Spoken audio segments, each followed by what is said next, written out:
Hi, welcome back to Economics Made Simple.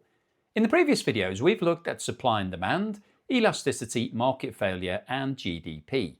Today, we're going to look at one of the most important concepts in macroeconomics: inflation. Inflation is something economists, governments, and central banks monitor very closely because it affects the price of everything in the economy. So let's start with the definition.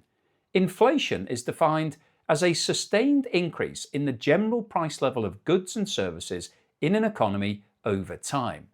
When inflation occurs, prices rise and the purchasing power of money falls. Purchasing power simply means how many goods and services your money can buy. If prices rise but your income stays the same, your money buys less than it did before. Economists measure inflation using something called a price index. In the UK, the most commonly used measure is the Consumer Price Index, often referred to as the CPI. The CPI measures the price of a large basket of goods and services that households commonly buy. This basket includes things like food, clothing, housing costs, transport, and energy. By tracking how the price of this basket changes over time, economists can estimate the overall rate of inflation in the economy. Economists usually divide inflation into two main types.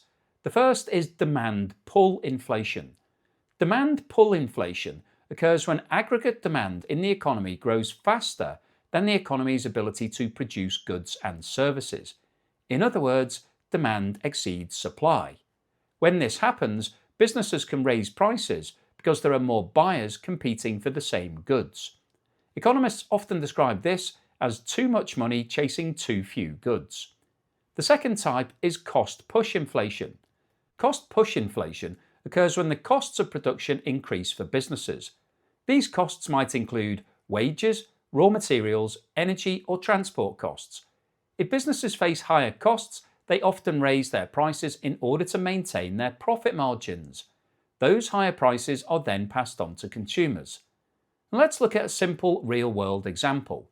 Imagine that the global price of oil rises significantly. Oil is used to produce fuels such as petrol, gasoline, and diesel, which are essential for transporting goods across the economy. If fuel prices increase, the cost of transporting food, raw materials, and manufactured products also increases. Businesses then raise their prices to cover these higher transport costs. As a result, prices begin to rise across many different industries. This is an example of cost-push inflation spreading throughout the economy. Inflation matters because high inflation can create economic instability. If prices rise too quickly, households may struggle with rising living costs. Businesses may find it harder to plan for the future, and savings can lose value if inflation erodes the purchasing power of money. That's why most central banks aim to keep inflation low and stable.